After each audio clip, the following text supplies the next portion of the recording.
Shalom Uvracha à tous les visionnaires, à tous nos amis qui nous écoutent, qui nous voient dans cette petite vidéo que nous allons distribuer aujourd'hui. Nous sommes bien sûr dans le mois de Elul et il nous faut révéler qui nous sommes. Je voudrais parler de Yetzer Tov et Yetzer Hara, à savoir que des fois notre Yetzer Hara c'est notre Yetzer Tov et notre Yetzer Hara c'est notre Yetzer Tov c'est notre Yetzer Hara. Ils sont on ne sait pas qui fait quoi. Je ne sais pas à quel moment, quand je fais la mitzvah, je fais une mitzvah, ou quand je fais une avera, je fais une avera. Tout est mélangé, c'est devenu un. Le travail de l'homme, c'est de les séparer. Mais après avoir fauté une fois, il est très difficile de séparer le Yetzer Hara du Yetzer Tov. Parce que tout ce que l'on fait, on pense que c'est Yetzer Tov, qu'on est dans le bon chemin. C'est pas vrai. Je veux expliquer ce que je suis en train de dire à travers un commentaire que la Gemara, dans le traité Ketubot, page 105b, concernant un des versets cités dans la paracha que nous avons lu Shabbat. Cette paracha nous dit dans Shofetim, Veshotrim, Lotate Bishpat, ne dévie pas le jugement. Elle s'adresse en général à tout homme et en particulier au Dayan. Mais la Gemara dit que chacun doit devenir un Dayan pour ses actes à lui. Ne dévie pas le jugement. Velotakir panim, et ne reconnais pas les visages. C'est-à-dire que s'il y a deux visages, pauvres, riches, deux protagonistes qui viennent devant toi devant le jugement, il ne faut pas que tu connaisses ces deux visages. Tu ne connais ni le pauvre ni le riche. Parce que si tu connais le visage, donc tu connais la personne. Elle peut être une personne riche face à une personne riche, mais l'un est ton meilleur ami, l'autre n'est pas ton ami. Ou bien l'un est ton ami et l'autre est ton ennemi. L'otakir panim. Parce que la Torah, elle sait que si tu es makir panim, c'est-à-dire tu connais le visage, tu connais la personne, tu es matel mishpat. Elle est sûre que tu vas dévoyer le jugement. La Torah elle poursuit, et ne prend pas le présent corrupteur. Car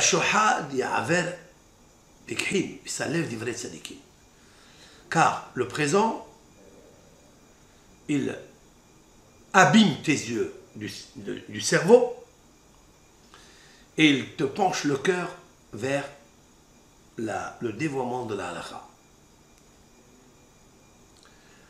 Nos sages ici dans la Gemara Ketubot, Amarava,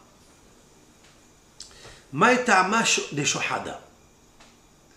Pourquoi il est interdit de prendre un shohad, un présent?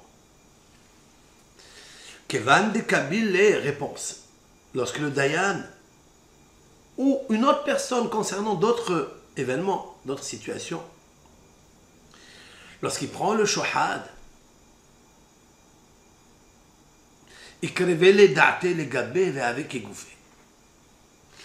alors il approche son idée, son amour vers lui, vers celui qui lui a donné, et il devient comme son corps à lui. Son camarade qui lui a donné le présent, il devient comme son corps. Et pourquoi il s'appelle shohad? Ça c'est la raison pourquoi le shohad c'est interdit de prendre. Mais pourquoi la Torah l'a appelé shohad? Répondre la Gemara, Shehu Had. Shehu Had, cela veut dire d'après ce Talmud, parce que à cause de cet argent qu'il lui a donné, ou de ce présent qu'on va voir par la suite, il devient le Dayan et la personne protagoniste qui lui a donné cet argent, il devient une seule personne.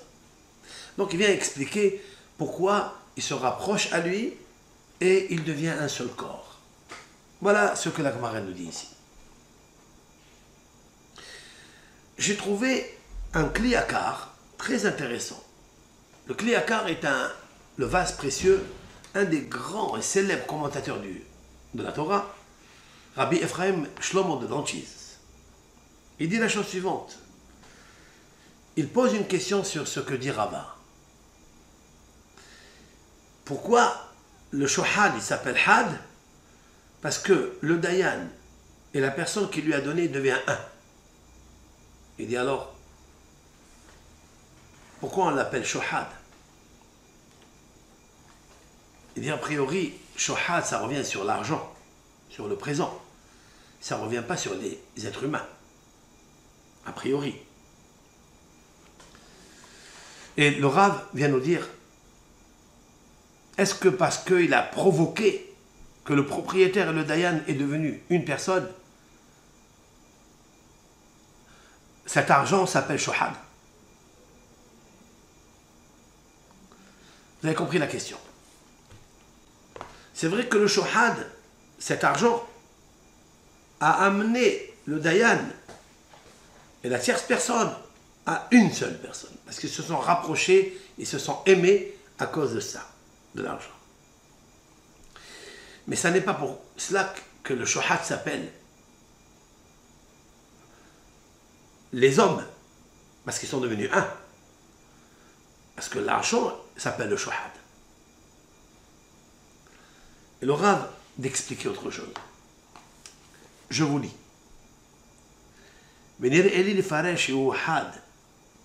Pourquoi le shohad il s'appelle shohad? Parce qu'il est aiguisé. Pas had, ça veut dire un. Non. Parce que l'argent, il faut le voir comme un couteau. Cet argent qu'il a pris, c'est elle qui va trancher comme un couteau la halakha. Ça n'est pas le dayan.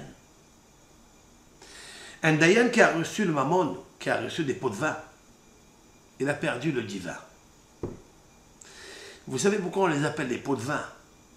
Parce qu'à cause du vin que le serpent, il a donné à Hava, et elle a bu, elle a fait boire à son mari, il lui a fait la peau de vin. Et c'est pour d'ailleurs, elle a perdu toute la peau unique qu'elle appartenait dans le Gan Eden. Et c'est pourquoi la raison pourquoi le serpent mue parmi tous les autres animaux et bêtes sauvages. Comme il a fait la peau à Adam Arishon, cette peau que nous possédons, comme l'explique Rabbi Moshe Cordovero, cette peau que nous avons, elle transpire. Elle vient du serpent. Le venin, le shohad, qu'il a intromis dans Adam. Sauf que le shohad qu'il a intromis, c'est-à-dire le présent qu'il a intromis, le nahash dans Adam et Hava, au lieu qu'il soit had, qu'il soit un, comme ils étaient jadis avant la faute, dans le Gan Eden, ils sont devenus très, deux, et se sont séparés. Ça veut dire que had, shohad, c'est had kasakin. C'est parce que l'argent taille et tranche comme un couteau. De la même façon qu'un couteau tranche et coupe, la même chose, l'argent ou le présent, peu importe, les pots de vin qu'il a reçus, le dayan, eh bien, c'est elle qui tranche la halakha, c'est pas le dayan. C'est pas la réflexion de la Torah. C'est un pirouche extraordinaire. Je vais vous lire sur la chaude. Ki hamamon domé la sakin mehuddad. Car l'argent du présent ressemble à un couteau aiguisé, à hoter mehera, qu'il coupe immédiatement. Vechol dayan, tout juge, dans n'importe quelle situation, je ne parle pas du dayan, d'une communauté, c'est pas ça que je parle. Dayan, ça veut dire quand vous êtes le juge dans une affaire, dans une association. Tzarich liyot matun, chaque dayan doit être calme et il doit faire tarder le jugement. Shelo yahtoch hadin mehera. Il ne faut pas qu'il tranche la loi rapidement. Ou kshemekabel ha-shohad, lorsqu'il reçoit le présent, il sait d'avance et immédiatement les Khan ad-Din notés. Où va pencher le jugement en faveur, bien sûr, de celui qui lui a donné le présent. Et ça n'est pas lui qui est présent dans le jugement. Ça n'est pas lui qui présente la halakha divine de la Torah, mais c'est l'argent qui est comme le couteau, had, aiguisé, mais huddad. C'est lui qui tranche rapidement le jugement. C'est la raison pour laquelle il ne faut pas recevoir le shohad. Mis à part que oui, l'interdit de prendre ce présent, c'est parce qu'elle rapproche, cet argent rapproche le protagoniste avec le dayan, certes, mais ça ne revient pas à had parce qu'ils sont un, parce que ils deviennent un. Non. C'est parce que le mammon, le présent lui-même s'appelle sakin, had. C'est pas de la forme unité, devient une seule personne, mais de la forme aiguisement. Hidoud. Et donc le dayan ne réfléchit plus et n'est plus présent pour cause du présent corrupteur qu'il a pris. Et c'est la raison pour laquelle la Torah vient nous dire ici, attention, lotate mishpat, ne dévie pas le jugement. Lotakir panim, ne connais pas les visages, parce que dès que tu as regardé le visage du riche, tu as déjà envie de l'argent qu'il va te donner et tu envisages de pencher la loi vers lui. Pourquoi? Parce que tu vas prendre quelque chose qui ne t'appartient pas pour défavoriser l'autre dans le jugement et ce n'est plus toi qui juges. C'est le couteau de l'argent parce qu'il t'a tranché le cœur. Tu n'as plus de cœur. Et rapidement, on sait déjà où va aller la conclusion et le verdict du jugement. Et c'est la raison pour laquelle la Torah nous dit chez Adayan tzarich liyot matun badin. La raison pour laquelle nos sages, dans le maxime de nos pères, il est marqué Hem amru shlosha devarim. L'Assemblée générale du peuple d'Israël, au temps de Ezra, Sofer et d'autres prophètes, ils ont dit shlosha devarim. Trois choses, ils ont marqué dans l'histoire. Et vous, metonim batim. Soyez lents, soyez patients dans le jugement. Cela ne veut pas dire qu'il faut faire tarder le jugement. Non. Si tu as déjà la conclusion, après avoir mûri la réflexion, tu dois immédiatement livrer le jugement. Ne le fais pas trop attendre. S'il est prêt, distribue-le. Livre-le. Et vous metonim badim. Mais il faut que tu sois matoun. Matoun, ça veut dire qu'il faut que tu sois patient dans le dîn. Pourquoi? Ne juge pas rapidement comme le couteau. Et si tu prends le shohad, tu vas juger rapidement parce que ça n'est pas toi qui es toi-même. Tu t'es oublié. Tu n'es plus présent dans ce jugement parce qu'il y a un présent qui est rentré en toi. Un autre présent, celui-ci corrupteur. La Torah ici, elle descend dans la hamkout de kohot ha-nefesh, de la grandeur de l'âme. Maintenant, il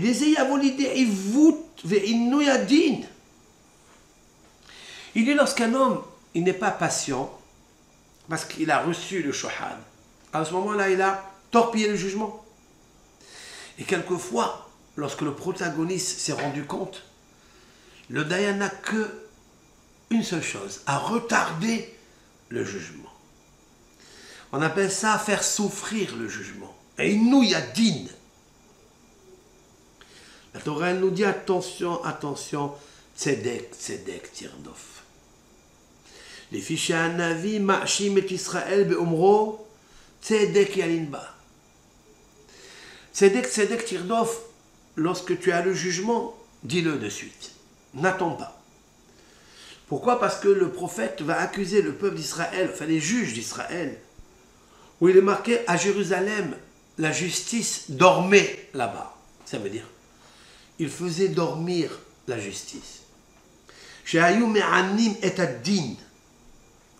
Il faisait souffrir la loi. Il ne disait pas la loi rapidement. Et on ne sait pas pourquoi. Alors que les protagonistes attendaient qu'ils soient innocents, qu'ils soient condamnés, mais ils avaient besoin de ne pas les laisser trop dans leur souffrance.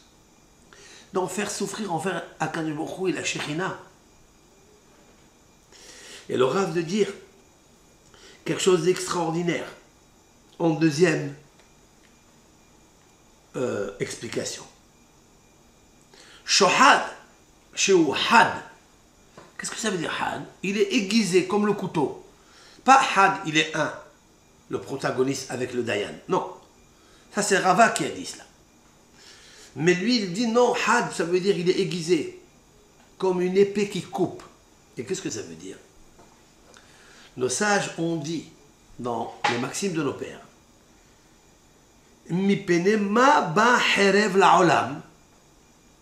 Pourquoi il y a des guerres dans le monde?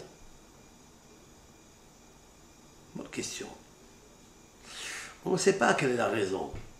Mais les Hachamim, dans les maximes de nos pères, qui étaient des grands sages, ils ont dit pourquoi il y a le coup de l'épée? J'allais dire aujourd'hui, pourquoi il y a les coups de couteau? On a relié ça à quoi? On a relié ça à la shahita. Parce qu'ils n'ont pas fait bien la shahita. Les shohatim, ils égorgent mal, ils ne vérifient pas bien le couteau s'il n'y a pas une écorchure. C'est nevela, c'est interdit de la Torah. Ou bien pour cause de viande qui a été non sacrifiée, non immolée, qui n'a pas subi la shahita, et qui est venue de je ne sais de quelle contrée là-bas, de Ramallah ou je ne sais, et en contrebande, elle est vendue dans des boucheries pas chères, et le peuple d'Israël a consommé ça. Alors on dit, ah, tu n'as pas fait attention à la shrita. Normalement, alors on t'envoie une viande qui n'est pas cachère. C'est une raison qui n'est pas assez solide. Parce que ma question, elle est pourquoi il est arrivé une chose comme ça? Et pourquoi tu ne fais pas attention, toi, le shouhet, au couteau? Et quand tu es shouhet, c'est-à-dire quand tu sacrifies la bête, tu ne fais pas attention au sakinou, tu fais très très vite. Pourquoi tu fais très vite?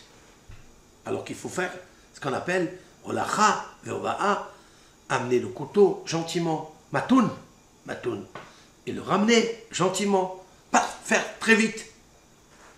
Pourquoi tu as fait vite? Vous savez pourquoi? Parce que tu as reçu le shohad. Parce que les juges, quelquefois, malheureusement, et c'est la raison pour laquelle on est humain, ils ont reçu des pots de vin.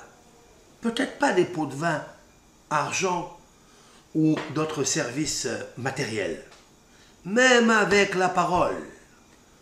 La Gemara dit, d'où on sait que recevoir le shohad, c'est pas seulement avec l'argent, avec mammon. Et la afilou shohad devarim name assour.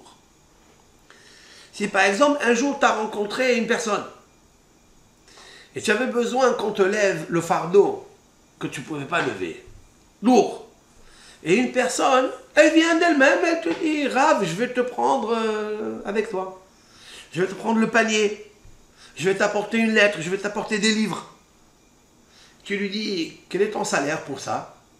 Pourquoi tu agis comme ça en ma faveur? La réponse est parce que j'ai un jugement que, avec une personne, je dois venir vous voir. Finish. Tu n'as pas le droit de le recevoir. Je cite la Gemara.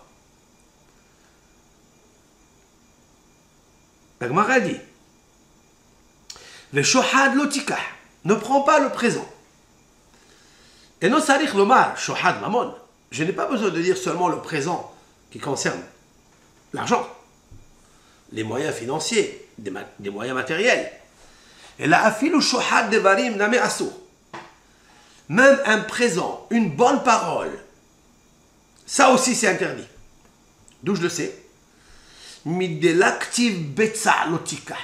La Torah aurait pu formuler de cette façon. Betza, ça veut dire l'argent. Lotika ne prend pas l'argent ou tout ce qui est rapport avec l'argent. Elle n'a pas dit ça, elle a dit shohad. Ça veut dire tout ce qui peut te relier avec cette personne, avec une bonne parole, ça aussi c'est assourd. Comment et en quoi consiste un présent corrupteur par des paroles, que par des paroles? La Gemara cite quelques anecdotes des rabbins du Talmud que Shmuel avar bemavra. Shmuel était en train de passer dans le pont, sur le pont. Atahoua gravra, il est venu cet homme-là, Yahib le Yadeh, il lui a donné la main, il l'a aidé à passer la passerelle. Il dit, pourquoi tu me rends ce service? Qu'est-ce que je dois, moi, te rendre? Amarle, Dina Ekli. Il lui a dit, j'ai un jugement avec une personne et je vais venir chez toi. Immédiatement, Rava, il lui a dit, Psilna lach le Dina. Psilna, ça veut dire je suis pasoul, pas Pasilna. Il y a deux façons comment on peut dire ça et beaucoup font l'erreur. Pasilna lach, ça veut dire je te rends inapte au jugement. Non. Psilna, avec un shva. Psilna lach le Dina. Je suis moi, le Dayan, pasoul, impropre de te rendre ce jugement-là. Pourquoi? Qu'est-ce que j'ai fait? Je t'ai rien donné. On n'a pas besoin de donner des moyens financiers, des objets matériels, des cadeaux, des cigares. Je n'ai pas besoin de ça. Même qu'il lui a dit juste une parole, juste il lui a levé la main, il lui a donné un coup de main. Ça aussi, le Dayan est impropre. Pourquoi? Ça had. Parce qu'il devient, lui et lui, il devient un seul grâce à cette parole-là. Parce que quand tu me dis une bonne parole, je me rapproche de toi. Une seule, un compliment, une seule parole bonne, douce, je te rends mon camarade. Et la camarade va citer plusieurs exemples de ce genre-là. Le Rav, il avait sa veste, elle est tombée. Il y avait une personne qui était à côté, lui a levé la veste. Il lui a dit, qu'est-ce que je te dois? Il lui dit, écoutez, j'ai un jugement, est-ce que vous pouvez être mon Dayan? Il dit, je ne peux pas être ton Dayan. Il lui a rien donné. Juste, il s'est investi à lui remettre la veste. Quand même, ça n'est pas bon. Mais qu'est-ce que je vois de là?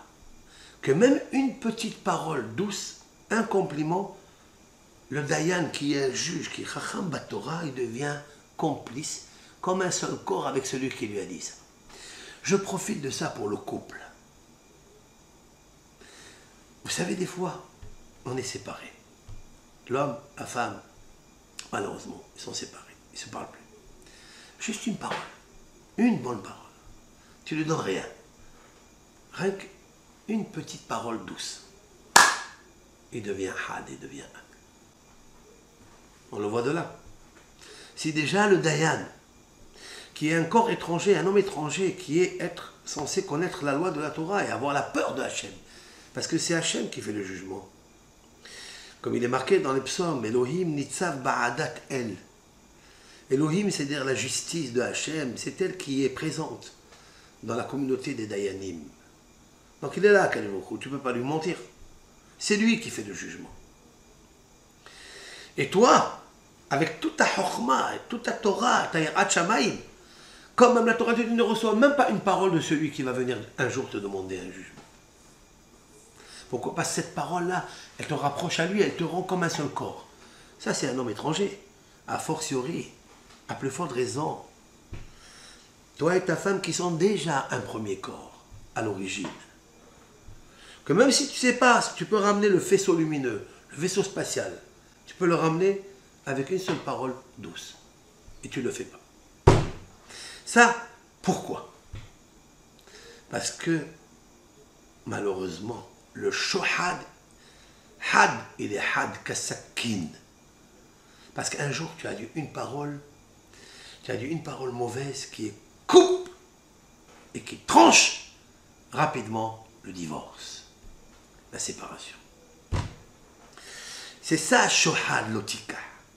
Jamais ne prends le shohad, c'est-à-dire quelque chose qui est comme le couteau, qui est had, qui est aiguisé, parce que cela, l'otakir panim. Tu ne verras plus les visages. Les visages étaient comme ça, jadis, quand ils sont nés, Adam et Hava. Pourquoi les amis ensemble, comme ça, l'un qui regarde l'autre. Bien qu'ils étaient si à moi, comme ça, tourne-dos, Dieu n'aime pas les tourne-dos, comme je dis toujours, Mais les amis comme ça, qui se regardent et qui s'embrassent et qui s'aiment, comme les chérubins, et l'un couvre l'autre. Il y a une seule chose qui peut les diviser. Shohad, une parole. Ça les coupe, ça les disperse. Et c'est ça que j'apprends de cette Gemara-là. Qui est-ce qui a provoqué ça? Le Nahash Kadmoni. Aujourd'hui, le tikkun de cette génération des kabbalistes, c'est marqué dans le livre du Hida, c'est marqué dans le Tanya. Tous les rabbanim d'il y a, 200 ans, ils ont parlé beaucoup de shalom bayit, du shalom, en général le shalom, dans les communautés, parmi les associés, dans la famille, surtout dans le couple. Seulement le shohad, le présent corrupteur du Nahash qu'il a donné à Hava, il sait que maintenant, nous sommes la veille du 7e millénaire, c'est-à-dire la veille de Shabbat. Comme nous sommes la veille de Shabbat, le Satan, il s'y mêle et il veut détruire les maisons. Tout le travail aujourd'hui du Satan, tout sa avoda, tout son stratagème, toute sa force, c'est de briser les couples. En général, dans le monde, je parle parmi la communauté juive, il y a 50% de divorce. 50%. Ça veut dire 2 couples qui se marient, un il tient et un il divorce.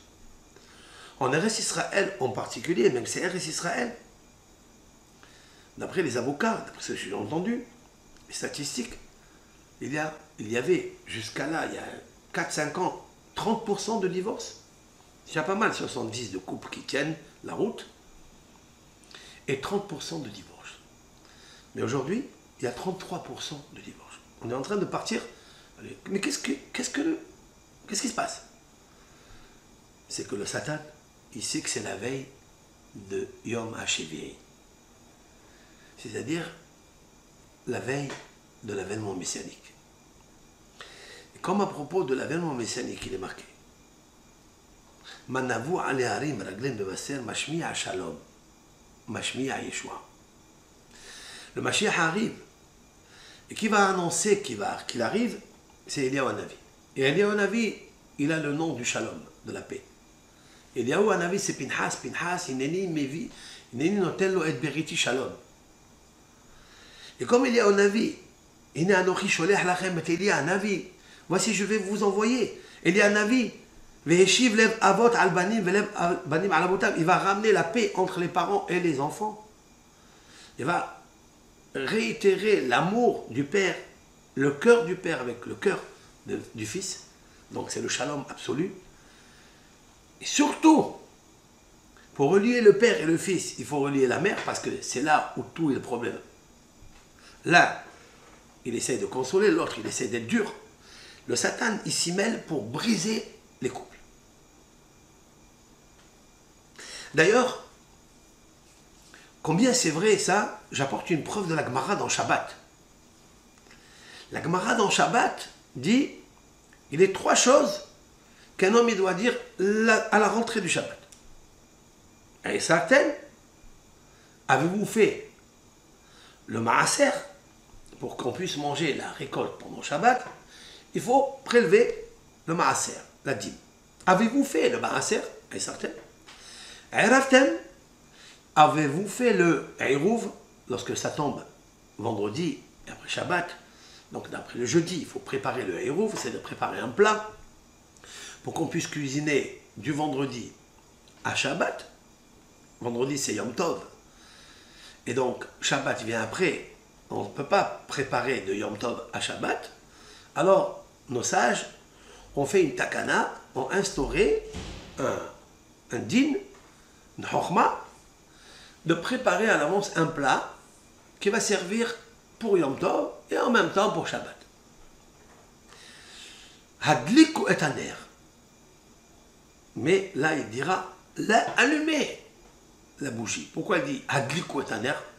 Pourquoi il ne dit pas Hidlaktem et Taner comme Isartem, Eraftem? Avez-vous fait le Maaser? Avez-vous fait le Hérouv? Et là il dit Hadliku et Taner. Allumez la bougie. Là il donne un ordre. Pourquoi il donne un ordre ici? Explique le Gaon Ben Ish Chai, parce qu'ici il voit que les bougies ne sont pas allumées. Et là, ça risque d'avoir un échauffement avec madame qui n'a pas allumé les bougies. Il y a des cotonnerres. Il peut dire une chose pareille. Via la Gemara, il dit ces trois choses-là, il fallait les dire benihuta. Il faut les dire avec calme et en douceur. Raftem, Isartem, Hadliku et Taner. Pas Hadliku et Taner! Ouais, la bougie n'est pas allumée. Pourquoi on allume une bougie? On allume l'Ichbot Shabbat, certes. Mais on allume aussi l'Ichbot Shalom Bayit.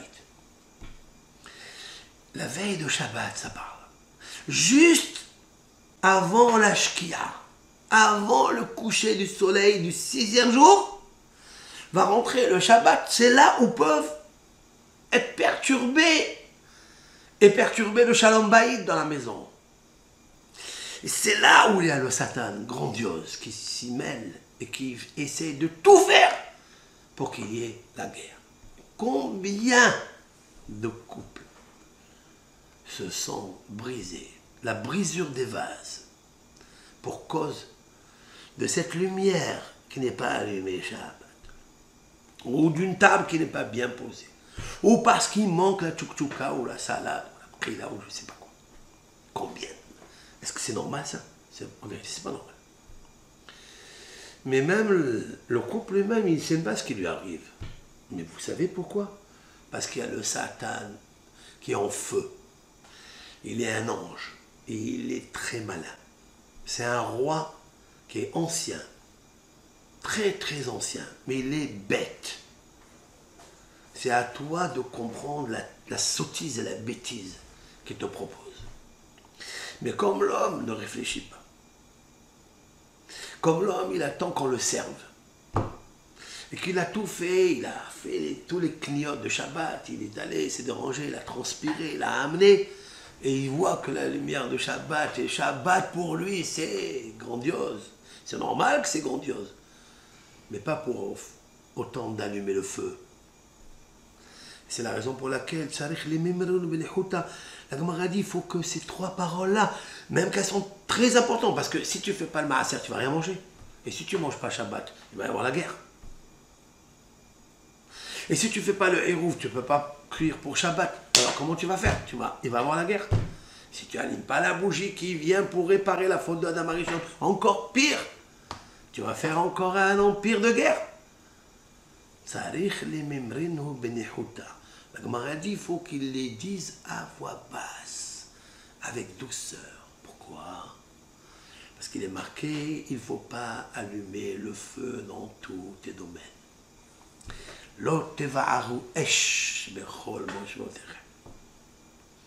N'allume pas le feu dans tous tes domaines. De quoi s'agit-il? Explique le Zohar Kadosh. On ne parle pas du feu physique, on parle du feu intérieur. Le feu intérieur de la colère pour cause et pour raison que le Shabbat il est saint, que le Shabbat c'est grandiose, et tu n'as pas la personne avec toi qui fait le travail convenablement. Donc tu vas la traiter de tout, et là le sakin, il arrive. C'est pour ça que Rava, quand cette personne elle l'a aidé, il lui a dit mais pourquoi? Qu'est-ce que je te dois en fait? Il lui dit parce que j'ai un jugement. Comment il a annulé la parole de l'autre? Avec la parole. Il lui a dit Psilna lach levina. Je suis impropre. Avec ça, il a fait sortir le venin qui est rentré dans Rava. Cette petite douceur de compliment. Ce petit kavod qu'il lui a fait. Cette petite aide. Ça, c'est les paroles. Il faut les annuler avec les paroles. À plus forte raison, il y avait un métayer. Vous savez qu'on a le droit d'avoir un métayer, on partage soit au quart, soit la moitié, soit le trois quarts, etc. Ça dépend des conditions. Et un jour, le métayer de Rava lui a amené le vendredi il lui a amené les racines de, comment on appelle ça, les pieds de vigne, pardon, les pieds des vignes, il lui a amené le 15 du mois au lieu de lui amener à la fin du mois. Puisqu'il partage avec lui, habituellement la condition c'est de lui amener à la fin du mois les pieds des vignes pour que Rava puisse les planter dans un autre vignoble. Et cette fois-ci, le 15 du mois, s'est trouvé le haris à la porte de Rava, il toque, il dit qu'est-ce qui se passe aujourd'hui, qu'est-ce que c'est? Il lui a dit je t'ai amené les pieds de vigne. Il lui dit mais c'est pas le temps, c'est pas le moment, c'est la fin du mois. Il lui a dit non, mais comme dimanche, je me trouve dans la ville, et dimanche j'ai un jugement, je voudrais aussi venir te voir. Et Rava lui a dit c'est pas moi qui te jugera. Les pieds de vigne, ils appartiennent à Rava. C'est à lui, il ne lui fait pas de présent corrupteur. Mais ça aussi, il peut provoquer à ce que Rava ne soit pas présent dans le jugement. Parce que ça, c'est had. C'est un couteau qui tranchera la halakha. Ça ne serait plus Rava qui fera la loi. Parce qu'il lui a fait un service. La Gemara dit quelque chose d'absolument fantastique. Et de là, on voit les korot nefesh qui allons. Rava, ça n'est pas lui qui a jugé son métayer. Il a donné à Ravashi, son camarade. Ravashi donc a reçu le métayer, il a reçu le protagoniste, il a commencé à les juger. Chacun dit des arguments, et Rava, il s'est mis derrière une armoire et il écoute. Qu'est-ce que dit son métayer? Et qu'est-ce que dit le protagoniste du métayer? Et Rava, lui-même, dans sa pensée, il dit dommage que le métayer, il n'a pas dit cet argument, c'est sûr et certain qu'il aurait gagné le jugement. Dommage qu'il n'a pas dit ce stratagème, cette idée, ce conseil, cette raison. Rava lui-même, à l'intérieur de lui, bouillonnait pour aider le métayer à dire les bonnes raisons pour gagner le jugement. Dit le savant de Novardok, Rabbi Yosef Yozel Horowitz, de mémoire béni dans son livre Madregat Adam, le degré de l'homme, de regarder un Rava. Vous savez qui est Rava? C'est un grand tzaddik Yesod Olam. Il n'est pas une page du Talmud où il n'y a pas le nom de Rava. La sagesse de Rava a dépassé les océans. Parce qu'il lui a dit une seule chose, il lui a amené les pieds de vigne le vendredi. Donc il a économisé 15 jours à Rava, bien qu'il lui a rien donné, juste il lui a devancé le bénéfice. Rava, c'est vrai qu'il n'a pas jugé, mais il avait envie à l'intérieur que son métier, il dit ceci, cela pour gagner le jugement. À Botaï. Si ça c'est vrai, pourquoi on ne se sert pas de ça pour créer à l'intérieur du couple l'amour? Si des fois des paroles, ils font un bon geste, ils rapprochent les cœurs, ils rapprochent à devenir la même chose, que Goufehad, pourquoi on ne le fait pas? La réponse, le shohad du Nahash. Le Nahash, il a donné un grand shohad à Hava. Il lui a dit, tu es belle, tu es magnifique, tu es majestueuse, tu es souriante, tu brilles. La couleur de tes yeux, elle est grandiose. Avec ça, il l'a abonnée à Wanadou. Elle a perdu ses facultés. Elle était tellement pressée, parce qu'il a tranché, qu'elle a oublié son mari. Et elle a pressé des raisins pour boire du vin. Et elle a perdu le divin et même son mari. Chance. En chair et en os, elle l'a perdu pendant 130 ans. À cause et pour cause de paroles de flatterie. Combien un Ben Israël doit se diriger vers la lumière et le chemin de la sobriété? Combien il faut fuir les honneurs? Combien il faut fuir de l'extérieur? Tout ce qui peut te déranger, Be'aliyah Bat-Torah, de l'élévation, l'évolution de toi-même, l'amendement des traits de caractère que tu as, à purifier le brio de ton cœur, Et la neshama éclairante que tu as, tu dois t'éloigner de toutes les flatteries qui peuvent t'amener à la consommation du shohad, du présent corrupteur. Ça, c'est vrai pour l'extérieur. Mais combien tu dois agir le contraire, à être celui qui donne des présents corrupteurs, mais pas corrupteurs, constructeurs, à son épouse et à son époux, vice-versa. Combien tu dois parler des paroles qui flattent. C'est permis de flatter Akadosh Baruch Hu. Il est permis de flatter Hachem. C'est permis. Pas un homme. Parce qu'Hachem, il te donne tout. Hachem est au-dessus de toi, de tout. C'est ton constructeur, c'est ton réparateur, c'est ton bienfaiseur, ton créateur. C'est lui, Hachem. Tu peux le flatter en lui disant, tu es beau, tu es extraordinaire, tu m'aimes, et tu m'as donné, et tu me feras, tu me protégeras ma femme et mes enfants, protège mon bien, et donne-moi encore, et encore, et encore. Nos sages l'ont instauré dans Birkat Amazon. Dans l'action de grâce, tu peux dire à ton Avinu, Zonenu, Re'enu, Parnesenu, tu peux lui dire, tu es notre père, notre mère, notre roi, donne-nous encore, donne. Tu peux lui dire que à lui.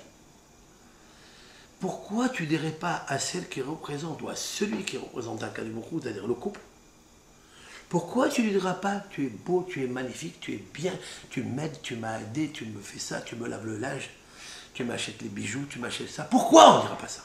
Pourquoi il te manque ça? La raison, elle est très simple. Ça n'est pas une idiotie, ce n'est pas une imbécilité de l'homme, pas du tout.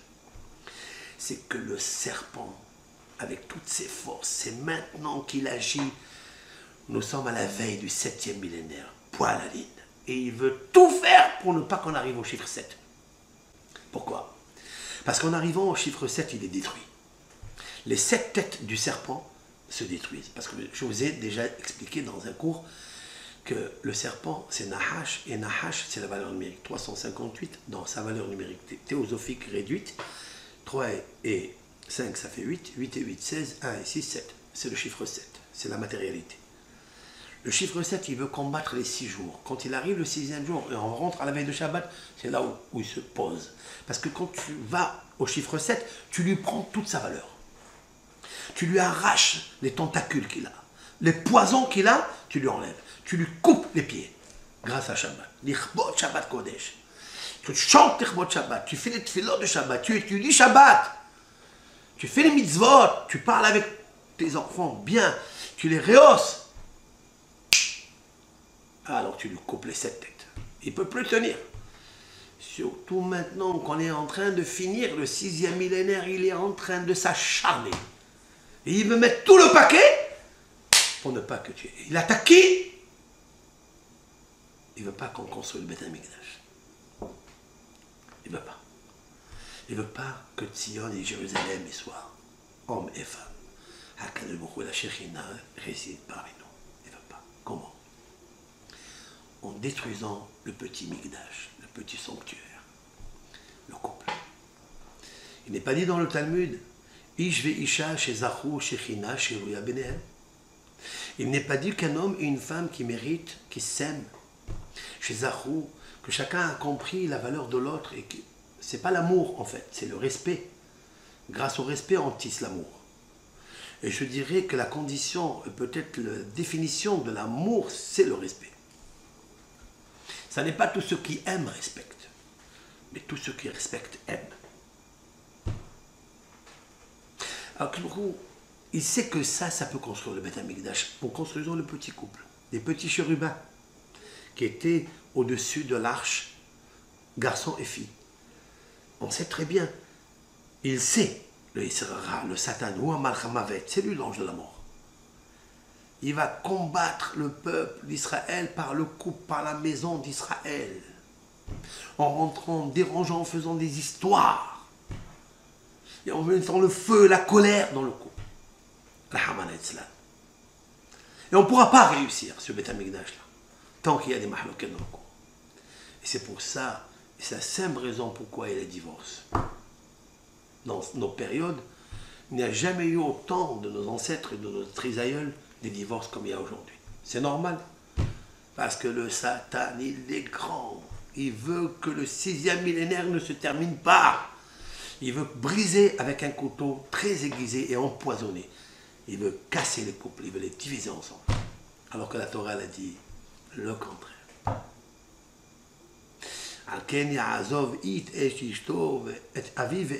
Pardon, un homme, il abandonnera et son père et sa mère, pas son père et sa mère. Dieu préserve. Il est mitzvah d'honorer ses parents, mais ça veut dire ce qui est secondaire à son père et sa mère. Les habitudes qu'il avait dans la maison ou qu'elle avait dans la maison, il faut les abandonner. Il se collera à sa femme, pas s'attache. Coller, qu'ils deviennent un. Ça veut dire que quand on déchire le dossier, ils vont mal, ils vont très mal. Il y a un craquement qui se fait, on écoute. Qu'est-ce qu'il fait le Satan? Surtout la veille du 7e millénaire, il brise ça, même s'ils sont collés, il prend un couteau aiguisé et il essaie de couper, faire mal. Voilà pourquoi il y a les divorces dans le couple aujourd'hui. Parce que la sitra hara, elle est grande. Comment remédier tout ça? Parachat de la semaine nous dit quelque chose d'extraordinaire. Parachat Kitetse. Ki yikach ish isha hadasha, lo yetse bat saba. Lorsqu'un homme il prend une femme nouvelle, il ne sortira pas en guerre. Velo ya'avor alav lechol davar. Il ne fera aucune chose, seulement rester à la maison, naki yelebéto. Il est blanchi de tous travaux, il ne va pas voyager lointain, comme expliquent les Mefarshim. Naki yelebéto shana ehat. Il restera pendant 1 an chez lui à la maison. Et qu'est-ce qu'il fera? Vesimach et ishto asher laka. Si je traduis Vesimach et ishto, et il réjouira sa femme qu'il a pris. Voilà ce que la Torah nous dit. Vesimach et ishto. Pendant 1 an, il est exonéré de tout. Pas de voyage à l'extérieur de la maison, un voyage loin. Il reste à la maison. Il n'a même pas besoin, pas seulement aller à la guerre où il se met en danger, même aller aider les soldats à leur donner à manger ou leur apporter des soins. Même ça, il n'a pas besoin. Reste chez toi à la maison, dit la Torah. Il réjouira sa femme. Je ne comprends pas. Il n'a pas dit il aimera sa femme. Il a dit Vesimach.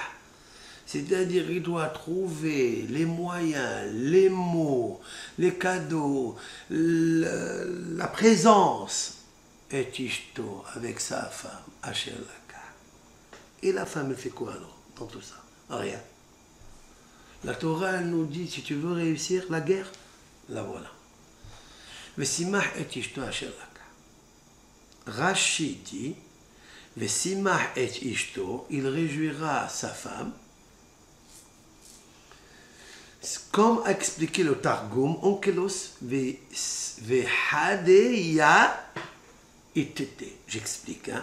Je sais qu'il y a toutes sortes de niveaux qui nous écoutent. J'essaie d'être le plus concis, circonscrit et circoncis. Chaque chose que je dis, je fais très attention. Mais je parle aussi et décortiquer chaque parole de la Torah. Parce que quand je porte Rashi, il y a du liquide rachidien dedans. Donc quand il y a du liquide rachidien, il y a la mémoire nucléaire qui s'impose. Et Rashi, quand il fait référence au Targum Onkelos, c'est-à-dire 2000 ans, on va dire 1000 ans avant lui, hein, c'est qu'il a besoin de ce Targum Onkelos, sinon il n'aurait pas expliqué ça. Il dit Vesimach et Ishto, comme l'explique le Targum, quoi? Vehade, il est joyeux en araméen. Vehade, il est joyeux, yat, avec Itete, avec sa femme. C'est-à-dire, il réjouit Yat Itete. Pas avec sa femme, non. Il réjouit sa femme. Voilà ce qu'il dit le Targum. Et Rashi continue quelque chose d'incompréhensible. Et toute personne, tout commentateur, tout interprète, qui interprète, Vesimach et Ishto, qui se réjouit avec sa femme, il est en erreur. Comme ça, il dit Rashi. Il y a une explication. Il y a quelqu'un qui a expliqué et je vais vous le dire de suite, c'est qui? Il a expliqué que Vesimah et Ishto, ça veut dire il sera content avec sa femme. Ça veut dire lui, il est content d'un côté, elle est contente de l'autre côté, et ils se réjouissent les deux. Rachid dit non, non, non, non, n'accepte pas ce commentaire. Il est faux, il est erroné. Pourquoi? Parce que Vesimah, Velo, Vesamah, si c'était comme l'interprète, qu'il faille être joyeux avec sa femme, il fallait dire Vesamah. Dans le Dikdouk, Vesamah, conjugué, et il soit réjoui avec sa femme. Mais là, ce n'est pas marqué Vesamah, c'est marqué Vesimah. C'est lui qui fait l'action de rendre joyeux sa femme. Il y a une grande conséquence pratique de Rachid. Mais qui a expliqué en fait l'explication de Vesamah et Ishto? Il sera content avec sa femme, pas qu'il réjouit sa femme. Targum Yonatan ben Oziel. Vous savez qui est ce Targum Yonatan ben Oziel? C'est l'explication araméenne de Yonatan ben Oziel, le disciple de Hillel Azaken, ça veut dire 2000 ans. Le docteur de la Mishnah célèbre. Parmi les élèves de Hillel Azaken, il y a 2000 ans. Lui, ce Rav, grandiose, ce docteur d'une intelligence insoupçonnée, explique Vesimah et Ishto, Vesamah aim Ishto. Et Rachid dit, et celui qui a expliqué ça, ne l'écoute pas. Waouh! Ça, il faut comprendre pourquoi. Et en fait, il faut savoir que tous les couples, ou tous ceux qui veulent se marier, les garçons, les jeunes filles, vont à Hamouka, en Eretz Israël, où est enterré ce grand maître. Il s'agit là d'avoir une union avec le couple et par laquelle on passe par le mérite de ce Rav-là, Rabbi Yochanan ben Oziel. Et lui, ici dans ce pasouk, il n'étudie pas comme Rashi. Il n'étudie pas comme, en fait, pas comme Rashi, comme le sens normal du texte. Parce que si on vient à voir quelle est la vraie et la simple explication, c'est Vesimah et Ishto, il est marqué. Il réjouira sa femme. Pas il se réjouira avec sa femme.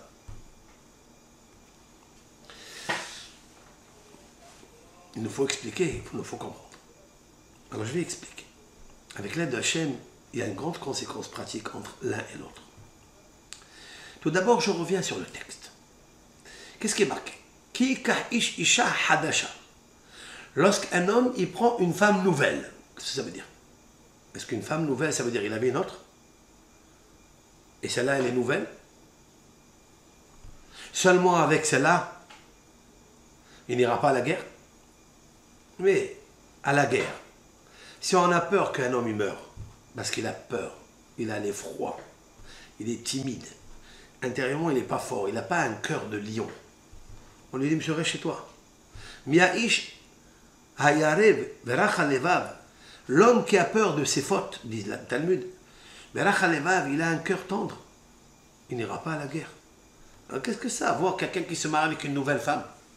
Parce qu'elle est nouvelle. La Gemara dit, non, non, on ne parle pas d'une nouvelle femme.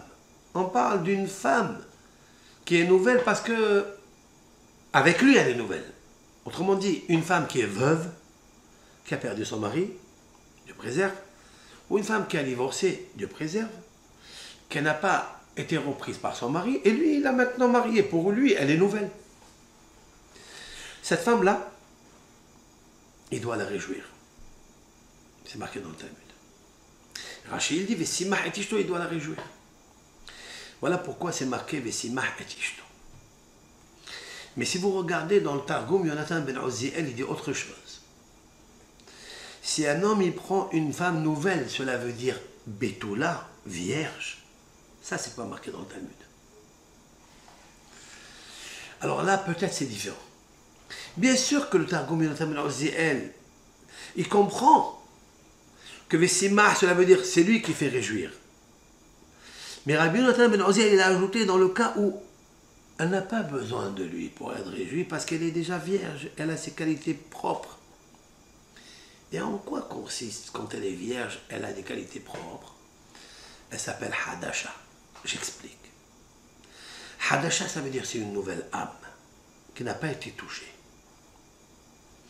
Lorsqu'une nouvelle âme, elle vient dans ce monde, elle est hadash, tout ce qui est nouveau, tout ce qui est hadash, il brille.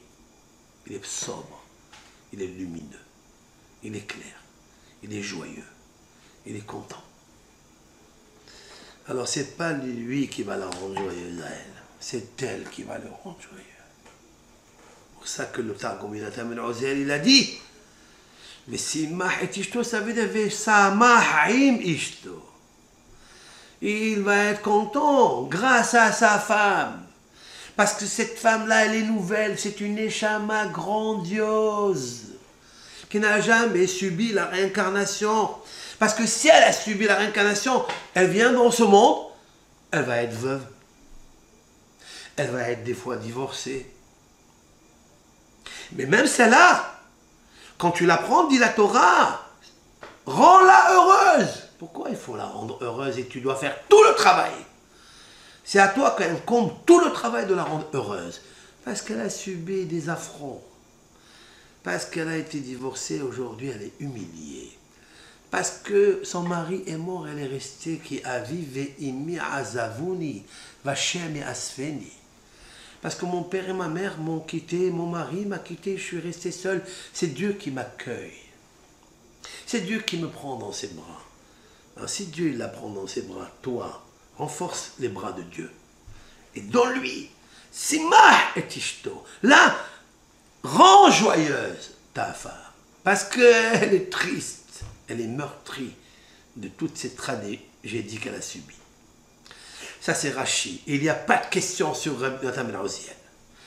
Et Rabbi Yotam ben Uziel n'est pas toé tout à fait.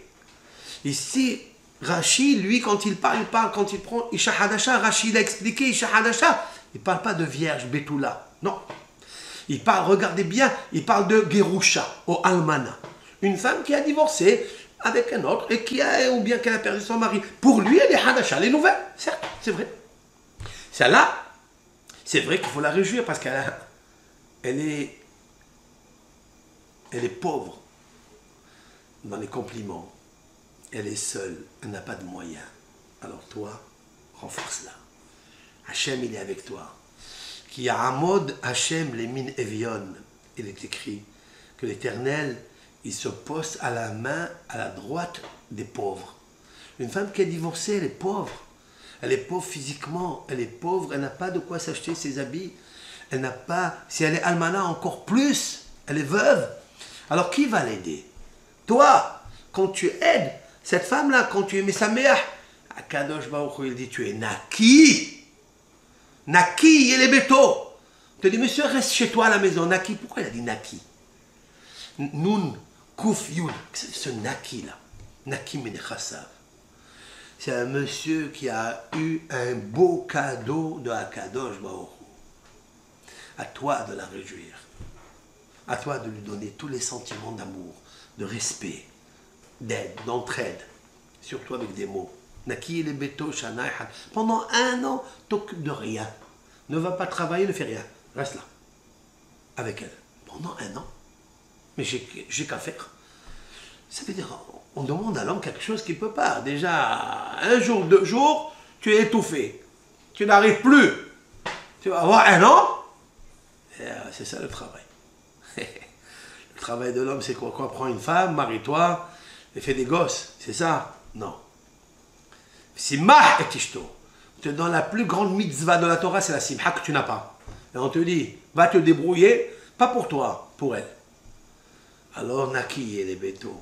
Un jour, tu seras blanchi les bétos dans la mabba. C'est un grand travail, ça.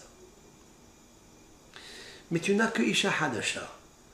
Mais cette femme-là n'est pas Hadasha, elle a été prise par quelqu'un d'autre. C'est pas grave. Encore doublement de travail. Même qu'elle était avec un autre homme, elle s'est mariée, il n'est plus là, ou elle a divorcé. Cette femme, elle n'est pas neuve. Et là, le Yetzirara, il arrive, il te dit, mais celle-là, elle est d'occasion. Mais qu'est-ce que c'est cette femme-là que j'ai? Bien la Torah, elle dit, Hadasha. Attention, ne pense pas qu'elle est vieille. Ne pense pas qu'elle est usée, qu'elle a été touchée. Non! Assourd de penser comme ça. Parce que si tu fais ça, tu vas rentrer dans une guerre nucléaire à l'intérieur de toi. Et tu ne pourras pas sortir de là. Tu vas aller trouver d'autres femmes. Et tu vas aller regarder d'autres femmes. Et tu vas aller faire les plus graves bêtises de ta vie. Et après, tu perdras la guerre. C'est sûr et certain, tu perdras la guerre. La guerre du Yitzhara. Milhama hazaka, milhama teva. Milhama contre le Yitzhara. C'est pour ça que c'est marqué qu'il était c'est la milhama. Ce passage du mariage. Il intervient dans une paracha, dans l'emblème, et quand tu sortiras à la guerre. Tu ne veux pas sortir à la guerre? La guerre du Yitzhara. Quand la Torah elle te donne une femme, elle te la présente, elle te la pose devant toi, tu as validé, c'est celle-là qu'il faut voir. Alors tu es naki, tu es sobre. Shahara nikiut, la sobriété. C'est pas naki propre. Le linge quand on lave, non, la sobriété de l'âme. Et sache-le, que quand tu as pris celle-là, c'est Akadosh Baruch Hu qui t'a amené. Et si Akadosh Baruch Hu t'a amené sans qu'elle est avec elle, Akadosh Baruch Hu la protège. Et comme il la protège, et il doit faire réjouir, il doit lui donner la satisfaction, cette femme qu'il a prise. Et là, tu as accompli une grande mise. Tu ne vas pas en guerre. Tu n'auras pas de problème dans ta vie. Voilà ce que ça veut dire. Parce que le Yitzhara, il a un ordre que quand tu n'es pas content de ce qu'on t'a amené, alors il t'amène la guerre. Et tu verras comment tu es bouleversé dans tous les sens. Même que tu arranges un problème, il te sort un autre problème. Tous les tuyaux sont crevés. Il y a des inondations de partout. Tu ne sais pas comment faire. Tu sais pourquoi? Parce que tu n'as pas obéi à Akadosh Baruch Hu. C'est quoi? Par contre, ça c'est Rashi. Mais Yonatan ben Oziel, à la Vachalom, lui, il parle d'autre chose. Il parle qu'il a pris une Betula. Elle est Hadasha parce qu'elle est vraiment neuve par sa Neshama. Pas par son corps, par sa Neshama. Elle est arrivée. Et en plus, elle est vierge. Elle est neuve. Celle-là, elle est Betula. Si elle est Betula, alors à ce moment-là, il sera content parce que lui, il va moins faire pour elle que elle va lui apporter. Parce que c'est une fille qui vient, Shamaïm, là-bas on lui dit, écoute, c'est pas la peine d'y aller à la guerre. Pourquoi? Il explique, Yonatan ben Oziel, de peur qu'il meure dans la guerre. Et pourquoi il doit mourir celui-là dans la guerre? Parce que le Satan, il veut pas qu'il y ait un couple qui est nouveau, qui se marie ensemble, un jeune garçon, une jeune fille vierge qui se marie, il veut pas. Il va lutter contre lui jusqu'à ce qu'il le tue dans la guerre.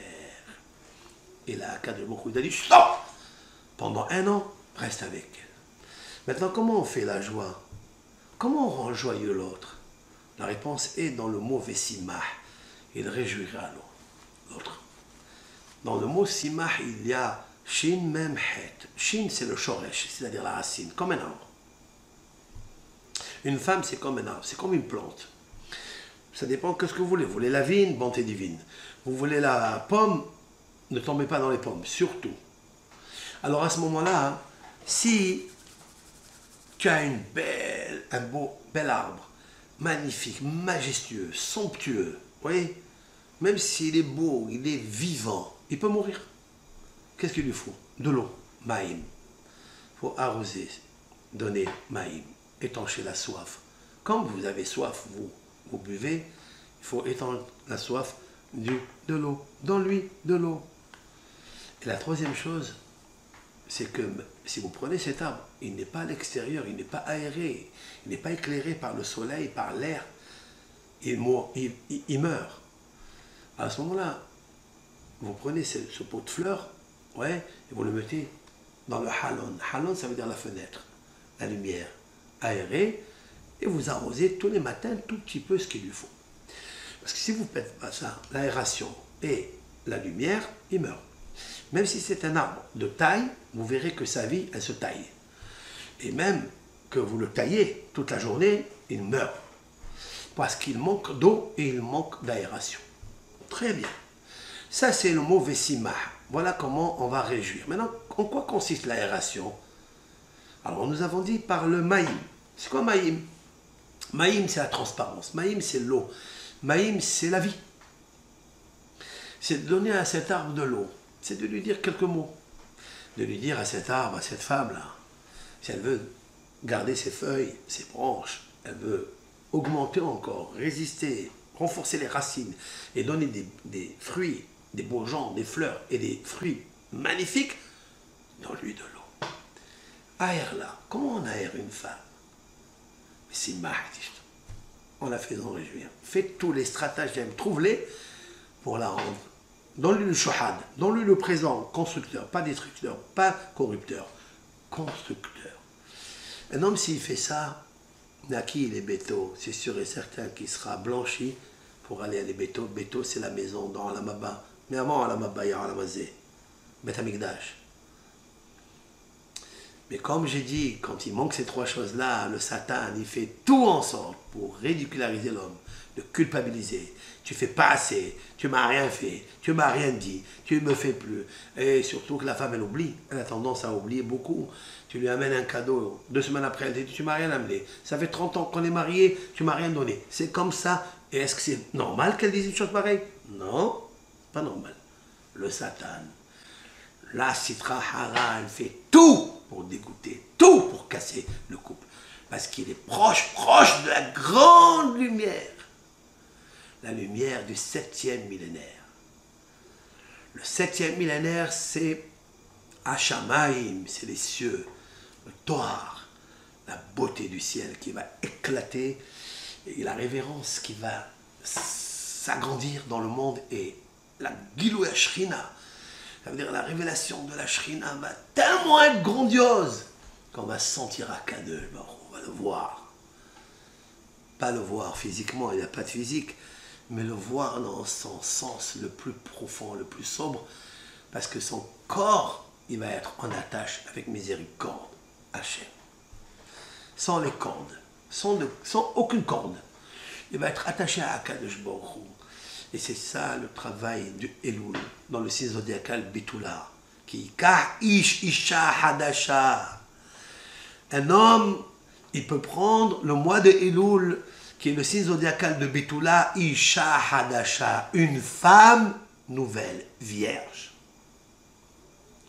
Parce que chaque jour, on peut renouveler la vie. À plus forte raison, le mois de Elul, où la vie de la virginité de la Betula, elle est Isha Hadasha. Donc, Matzah Isha, Matzah Tov. Celui qui a trouvé cette femme qui est vierge, c'est-à-dire le mois de Elul, où Akadosh Baruch Hu, il a pardonné à Moshe Rabbeinu, il lui a rendu le dossier du peuple d'Israël. Blanc, vierge, sans aucune faute, Naki et les bétos. Quand il arrive à Rosh Hashanah, il est Naki, il est blanchi. Blanchi comme la neige, comme la laine. Puisse Akadosh Baruch Hu nous aider dans ce mois de Elul, d'arriver à comprendre que les forces négatives sont là pour nous déstabiliser, nous culpabiliser, nous éloigner de l'amour du prochain, nous éloigner de l'amour du conjoint. Et Hachem Bacher, on lui demande de se joindre à nous et de créer le joint pour ne pas que s'infiltre l'air de la Touma à l'intérieur de nos maisons. Que Akadosh Baruch Hu nous éclaire, comme a éclairé Rabbi Meir, qui a éclairé ce couple dont raconte le Talmud que tous les vendredis soirs se disputaient. C'est la veille de Shabbat. Et le vendredi, quand il arrivait, le Satan est rentré avec eux. Rabbi Meir, il leur a dit, je vais passer avec vous. Shabbat, il les a éclairés. Il a dissipé le Satan, il l'a récusé, il l'a renvoyé de la maison. Au point où on a entendu que le Satan, il a dit, waouh, cet homme-là, il m'a fait sortir de ma maison. De sa maison, c'était sa maison. Ouais, il s'est installé là-bas. Lorsque s'installe la querelle dans un couple, il faut appeler Rabbi Meir. Et Rabbi Meir Baalanes, allumer la bougie de Rabbi Meir Baalanes, en plus des bougies de Shabbat, Shamor Bezachor. Parce que Meir Elahad et Meir Aleni, le Dieu qui m'éclaire, exauce ma prière.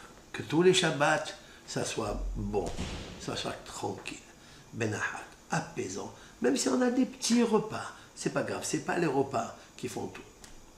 C'est l'amour, la gentillesse, la politesse et le respect que l'on a entre nous. Je terminerai avec une anecdote véritable, lorsque la femme de Rav Shach, Rabbeinu Menachem El-Azar Man, le Shach qui était le grand Rosh Yeshiva qui nous a quittés il y a une quinzaine d'années, même moins, le Rav de Ponovitch, un grand Yeshiva de Bnei Brak, parce que sa femme est tombée malade. Elle avait la mauvaise maladie. Et elle savait que ses jours étaient comptés. L'infirmière qui était là et qui l'a soignée, elle a senti un soupir profond, comme une soupape. Elle lui a dit, qu'est-ce que vous avez, madame? Elle a dit, j'ai pas peur de la mort. Je sais où je vais aller. Mais ce que j'ai de la peine, comment abandonner un homme aussi bon, aussi talentueux, aussi sobre, aussi gentil, aussi grand comme mon mari. Ah, ces paroles-là, elles me font craquer. Si toutes les femmes, elles disaient ça de leur mari, si toutes les femmes au monde, elles avaient cette impression et cette pression, et jamais la dépression, de dire sur leur mari qu'il est bon, et qu'il les aide, qu'il les aime, alors on n'a pas peur de la mort. Mais c'est dommage de quitter un grand homme comme ça. Voilà ce que ça veut dire. Ça veut dire que même à Olam Haba, tu ne retrouveras pas une personne comme elle. Donc nous sommes ici dans ce monde, vivons au moins avec le partenaire que nous avons. Vivons avec lui en partenariat, en compagnie, avec la gentillesse, avec l'amour. Amen Keneras. Basé seulement avec ça. Yavo Mashiach Siskenu. Viendra le Mashiach, où les deux de lui, Yavo Shalom, viendra la paix. Parce que la paix, c'est la paix dans le couple et la paix dans le monde. Elle est grande, la paix. Que même Moshe Rabbeinu, il aimait la paix. Quand il est passé à Midbar Kedemot, dans le désert de Kedemot, il a dit à Melech Sihon, divrei shalom, les morts. Il a dit, je passerai, s'il te plaît, parle avec la paix. Parlons de paix, je ne veux pas faire la guerre avec toi. Moshe Rabbeinu, alav shalom. Je ne boirai pas de l'eau, laisse-moi juste passer, s'il te plaît. Divrei shalom. Avec son ennemi, il parle comme ça. Avec son ami, avec sa femme, avec son mari, à pleuvoir de raison. Voilà donc ce petit shiur. Avec l'aide de Hachem, après un petit peu de vacances, je reviens au direct et au live. Et il y a Ratson que Hachem vous aide, nous aide, et aide le Ham Israël à se construire dans le couple. Et de pardonner l'un à l'autre, de recommencer encore une fois dans ce mois du signe zodiacal, Betula, Kika, Ish, Isha, Hadasha. Un homme, il prend avec lui une femme nouvelle, c'est-à-dire des bonnes conditions de Teshuvah, Amen Keneras, Kol Tov Lachem.